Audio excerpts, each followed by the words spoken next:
Assalamualaikum warahmatullahi wabarakatuh. Perkenalkan, kami dari kelompok 4 akan mempresentasikan proyek kami yang berjudul Leveraging NLLB, Pseudo Label and Lapse Similarity Filtering in Whisper Fine Tuning for Cross-Lingual Malay-Indonesian Speech Translation.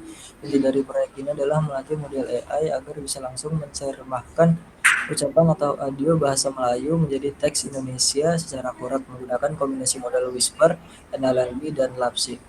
Anggota kelompok dari kami ada Bagus Nuradiansyah dengan NIM. Oke, anggota kelompok kami ada Bagus Nuradiansyah dengan NIM 11231015, Fadil Awalia Kusuma dengan NIM 11231023, Johan Reski Soekardi dengan NIM 11231033, Muhammad Ainun Nasihin dengan NIM 11231049, Muhammad Nansir Ilham dengan NIM 11231059, dan Rehan Marcelo Ananda Purnomo dengan NIM 11231086.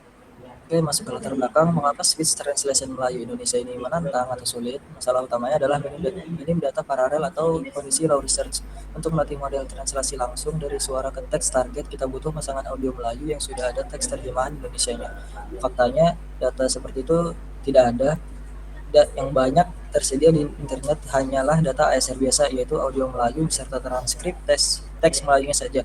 Solusi kami menerapkan ide weekly label data. Kami ambil audio Melayu, lalu teks Melayunya kami terjemahkan otomatis ke Indonesia menggunakan mesin penerjemah NLLB. Kemudian hasilnya disaring ketat menggunakan model filter kualitas LAPSI sebelum dipakai untuk training. Lanjut ke slide selanjutnya. Paper acuan dari metodologi ini kami adaptasi dari paper acuan Interspeech berjudul End-to-End Speech Translation for Low Research Language Using Weekly Label Data dari Potola dan kawan-kawan. Paper tersebut menambah data siaran radio multibahasa di India. Mereka menggunakan sentence or encoder bernama Sonar untuk menghitung skor kemiripan teks kalimat yang miripnya tinggi lebih dari 0,8 dijadikan test set, dan yang kemiripannya sedang yaitu 0,5 sampai 0,8 dipakai sebagai trend set. Model mereka dilatih menggunakan arsitektur ESP.NET dengan strategi 2 tahap. Terinspirasi dari sana, kami memodifikasi pendekatan ini agar lebih efisien untuk kasus Melayu Indonesia. Yang detail perbedaannya akan kami jelaskan di slide berikutnya. Pada saat ini kita akan melihat ya posisi ini dibandingkan paper acuan dari Potula et al. 2025. Jadi dari sisi pasangan bahasa, paper acuan tersebut itu berfokus pada 4 pasangan bahasa, itu Indik, Hili. Nah, dari yang dipasangkan dengan Hindi ini, proyek kami ini arahnya berbeda, yaitu membangun sistem terjemahan langsung dari Melayu ke Indonesia atau MSKID. Karena kedua bahasa ini memiliki kegiatan tingkatan linguistik. Jadi sumber daya yang berbeda. Nah, jadi paper acuan yang menggunakan Slilup ini yaitu korpus siaran radio multibahasa yang transkripnya sudah tersedia. Sementara itu proyek kami ini menggunakan Nusantara Audiobook yang merupakan korpus audiobook berbahasa Melayu monolingual gitu. Sehingga kami tidak memiliki secara langsung. Jadi untuk membangun pasangan data ini, paper acuan menggunakan bit-text mining, yaitu mencari kalimat yang sudah diterjemahkan dengan skor Sonar. Sedangkan proyek kami itu menggunakan pendekatan pseudo translation, di mana NLLB menerjemahkan transkrip Melayu ke Indonesia, dan nanti divalidasi menggunakan skor Lapse. Nah, lalu lanjut lagi ke si arsitektur. Paper acuan ini menggunakan EbsNet CTC attention dengan 2 tahap fine tuning SR, bilingual, dan SD. Nah, paper kami ini, maksudnya proyek kami ini menggunakan Whisper retained dengan fine tuning ringkas ISR dan SD dalam satu tahap sehingga lebih ringkas. Lalu perbedaan lagi yang mencolok adalah terhadap skala data latihnya. Pada paper acuan menggunakan 52.000 hingga 81.000 pasangan kalimat, sedangkan proyek kami ini menggunakan 1.920 pasangan pada skenario S1-nya. Jadi angka ini jauh lebih kecil ya, sehingga menjadi tantangan sendiri lah, utama dalam eksperimen kami. Bisa dilanjut.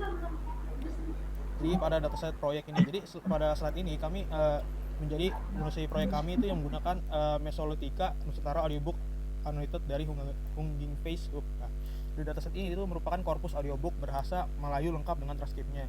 Jadi total sampel mentah yang tersedia sebanyak 24.263 entry dengan rentang durasi audio antara 1 hingga 20 detik per sampel.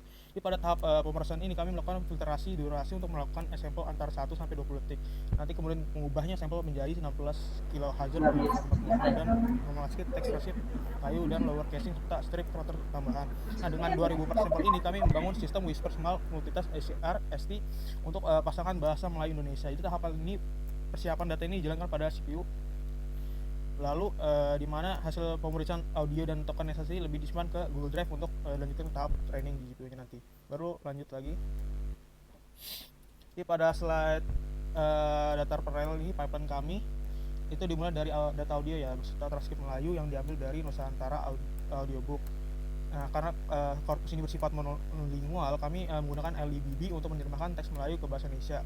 Jadi sehingga nanti hasilnya itu 2.400 pasang audio teks ACR beserta hasil pseudo translation-nya nanti itu.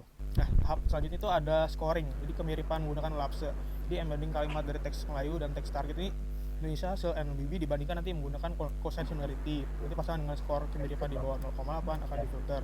Terus nanti pada bucketing itu untuk pembagian data menjadi 5 skenario, yaitu S1 hingga S5 dengan variasi data terbalik. Sekitar 1.900 dataset tadi menjadi S1 sampai S5, di mana S1 ini dari rentang skor similarity 0,5 sampai 0,8 untuk S1 train. Nah, sisa dari dengan skor kosen 0,8 ke atas ini kita pecah menjadi 2 untuk dev dan juga test. Nah, S1 ini kami pakai sebagai translate utama yang dev ini sebagai validasi selama training. Jadi kami meng-tune hyperparameter berdasarkan split dev ini, dan untuk yang test ini sebagai evaluasi akhir. Nah, kemudian tadi disebutkan terkait Whisper Small. Nah, seperti apa sih Whisper Small itu? Nah, Whisper Small ini adalah model encoder-decoder transformer retrain yang dirilis oleh OpenAI. Nah, dalam tas ini kita fine tune penuh untuk 2 tugas sekaligus. Nah, untuk yang pertama, encoder ini tujuan utamanya dia mengubah fitur log audio jadi representasi embedding. Kemudian yang kedua ini ada decodernya, menghasilkan text output token by token. Nah, untuk tokenizer-nya ini kita konfigurasi dengan language Indonesia dengan text translator. Nah, itu sekelas terkait arsitekturnya ini. Nah, ini adalah arsitektur transformer base biasa. Jadi ada tas training data ini sekitar 680.000 jam. Yang untuknya yang nantinya bakal menjadi input log mail spektrogram. Kemudian masuk ke dalam satu layer CNN untuk nantinya dimasukkan ke dalam transformer encoder blocks dengan sinusoidal positional encoding. Nah, untuk token dalam training format ini dia secara sekilas saja ada start of script, terus language-nya apa, tugasnya apakah transcribe atau translate.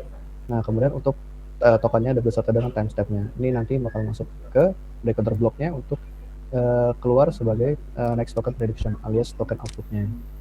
Jadi secara arsitektur ini tidak ada yang berubah dari transformer base biasa, hanya saja dia datasetnya sangat besar, 680.000 jam. Yang lanjut. Oke, selanjutnya kita masuk ke kurva training dari kurva loss, blue, dan CRF F2 per epoch. Jadi di sini pelatihan model Whisper Small sebanyak 20 epoch. Yang pertama ini ada kurva dari trend dan evaluasi. Jadi pada grafik trend loss menurun sangat cepat dan mendekati 0, yang artinya model belajar dengan baik dari data training. Namun evaluasinya itu mulai naik menipis sekitar epoch ke-5. Nah, ini adalah tanda dari overfitting ringan. Oke, ini hal ini wajar karena data training hanya 1920 pasang, jadi ini masih tergolong sangat kecil.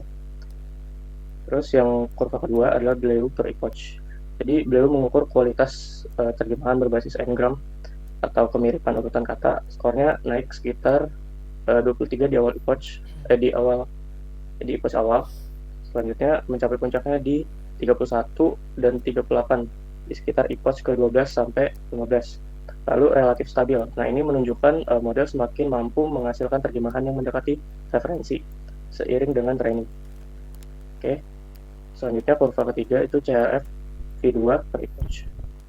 Jadi CHR F2 ini mengukur kemiripan berbasis karakter atau support.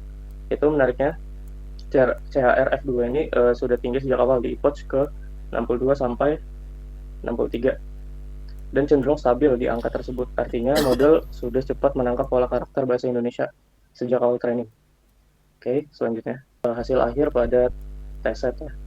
Di sini ada 3 metrik. Yang pertama ada BLEU, ada CHRF2, ada WIR rata-rata. Jadi untuk nilai dari BLEU ini di sekitar nilainya di 33,47.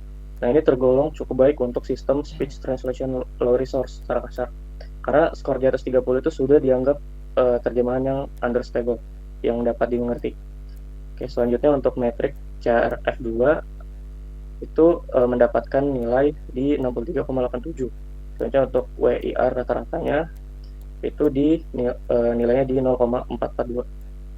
Oke, selanjutnya kita akan masuk ke perbandingan dari model yang kami miliki dengan model yang paper.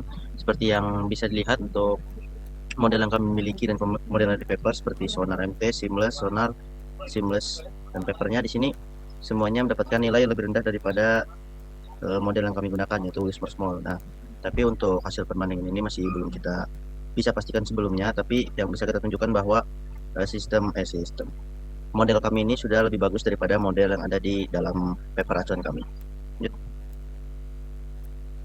Nah, selanjutnya ada analisis kesalahan, di mana analisisnya itu dari distribusi WER dan contoh kualitatifnya, yang mana untuk grafik kiri ini adalah untuk distribusi WER-nya atau word error rate, yang dimana per sampelnya itu adalah berada di rentan 0,3 sampai 0,5, yang dimana artinya tuh hasil terjemahannya tuh masih menangkap sebagian besar maknanya, tetapi ada beberapa kata yang dia hilangkan ataupun salah ataupun berbeda dari referensi dari suara aslinya.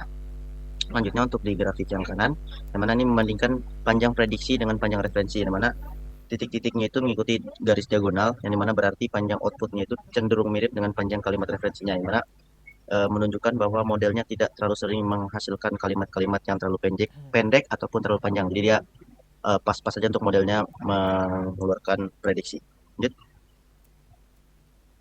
Oke, selanjutnya ada kekurangan dan pengembangan atau upaya yang kami lakukan. Untuk dari kekurangannya, pertama ada data trend yang masih kecil. Itu kita cuma menggunakan 1920 pasangan untuk split S1-nya. Terus label Indonesia yang berasal dari pseudo translation ini di NLB-nya masih membawa noise ya. Terus untuk filteringnya hanya menggunakan cosine similarity. Untuk ngecek kualitas semantiknya masih manual, dan evaluasi WER-nya masih belum terlihat eksplisit di notebook terbaru. Untuk upaya yang kami lakukan, itu ada menambah data dan mencoba split di S2 sampai S5 untuk melihat pengaruh threshold-nya. Terus untuk menguji model Whisper Medium atau adapter LoRa agar lebih efisien, menambah human evolution untuk adekuensi dan fluensi, dan menghitung WER otomatis dan membuat error taxonomy yang lebih rinci. Dan terakhir itu kesimpulan.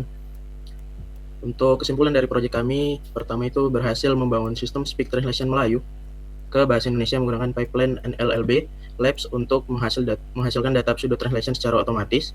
Terus dataset hasil pseudo translation digunakan untuk fine tuning Whisper Small multitest, dan model kami itu mencapai performa terbaik di Blue 3.47, CRF2 di 63,87 dan pada tes cell out.